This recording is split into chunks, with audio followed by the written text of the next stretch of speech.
पराई वस्तु के अपहरण और प्रतिग्रह के दोष।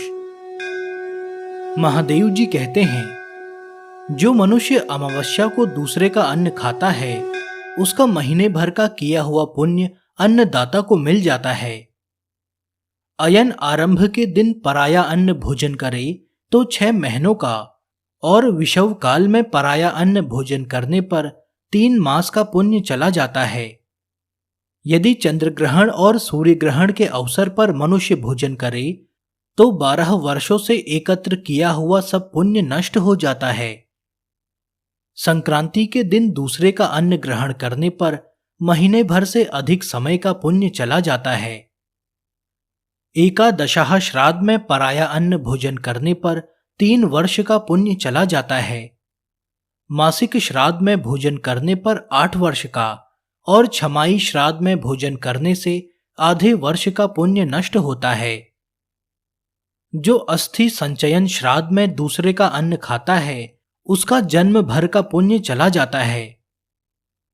जो मरे हुए मनुष्य की शैया का दान लेता है, जो वेद अध्ययन को बेचता है तथा जो ब्राह्मण का धन हड़प लेता है, ऐसे लोगों की शुद्धि कभी नहीं होती। 1 माशा सुवर्ण, 1 गाय अथवा आधी अंगुल भूमि भी जो चुराता है, वह प्रलय काल तक नरक में रहता है। ब्रह्महत्या, मदिरापान, दरिद्र के धन का अपहरण, गुरुपत्नी गमन तथा सुवर्ण की चोरी, ये सभी पाप स्वर्ग में बैठे हुए पुरुष को भी नीचे गिरा देते हैं।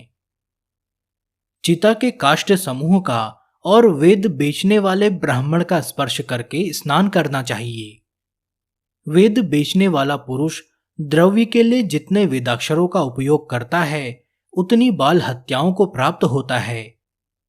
जो वेद की शिक्षा लेकर उसके बदले में ब्राह्मण को दान देता है, वह पहले नरक में जाता है, उसके बाद वह ब्राह्मण भी नरक में गिरता है।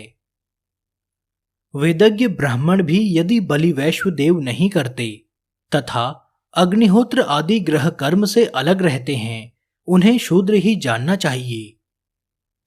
जिन ब्राह्मणों ने अध्ययन नहीं किया, जो अग्निहोत्र से रहित तथा अपने आचार से हीन हैं, वे सभी शूद्र जाति के हैं। जो छयाह के दिन श्रद्धापूर्वक पिता का श्राद्ध नहीं करता, वह मनुष्य द्विज होने पर भी शूद्र के समान है। जो ब्राह्मण मृतक श्राद्ध, सूर्य ग्रहण, चंद्र ग्रहण, गज छाया और सूतक में भोजन करता है, उसके साथ शूद्र उचित बर्ताव करें।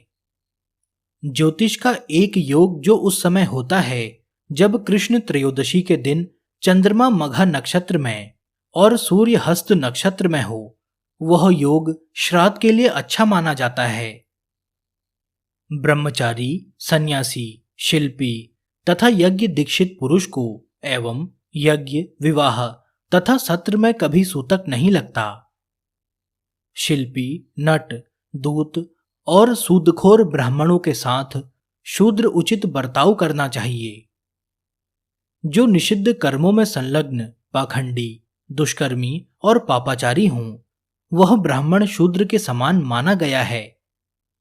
बिना स्नान किए भोजन करने वाला विष्ठा भोजन करता है। बिना जप किए खाने वाला पीप और रक्त खाता है। बिना हवन किए आहार करने वाला कीड़े खाता है, और देवता, अतिथि आदि को दिए बिना भोजन करने वाला पुरुष मानो मदिरा पीता है। राजा का अन्न तेज हर लेता है, शूद्र का अन्न ब्रह्म तेज को नष्ट कर देता है। सुनार का अन्न आयु और चमार का अन्न यश ले लेता है। कारीगर का अन्न संतान का नाश करता है, धोबी का अन्न बल को क्षीर्ण करता है। किसी समूह या संस्था का अन्न तथा वैश्या का अन्न स्वर्ग आदि पुण्य लोकों से भ्रष्ट कर देता है।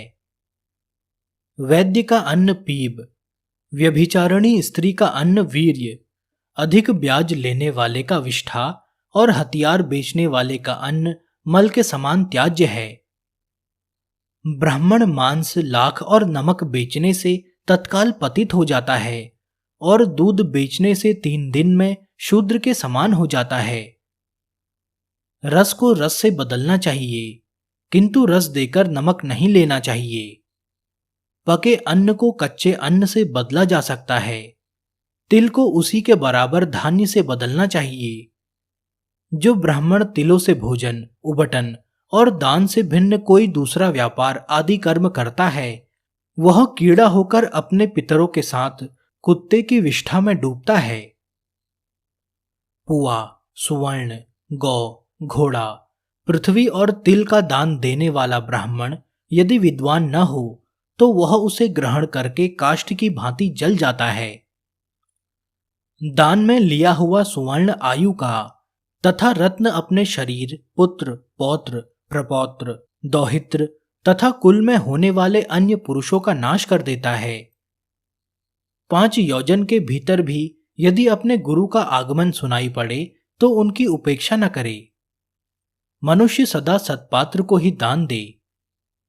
जो कहीं दान दिया जाता हुआ देखकर लोभवश उसे मांगने लगे तो विद्वान पुरुष उसे दान न दे, क्योंकि लोलुपता या चपलता अच्छी नहीं होती। यदि ब्राह्मण रस का विक्रय त्याग दे तो उसे सौभाग्य की प्राप्ति होती है। मांस का त्याग करने से संतान की आयु बढ़ती है। चीर और वक्कल धारण करने से वस्त्र और आभूषण प्राप्त होते हैं।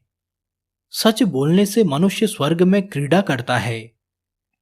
अहिंसा धर्म के पालन से आरोग्य और दान देने से यश की प्राप्ति होती है। ब्राह्मण की सेवा करने से राज्य तथा द्विजत्व प्राप्त होते हैं। देवताओं की सेवा से मनुष्य दिव्य रूप पाता है। अन्न दान से संपूर्ण अभीष्ट भोगों की प्राप्ति होती है।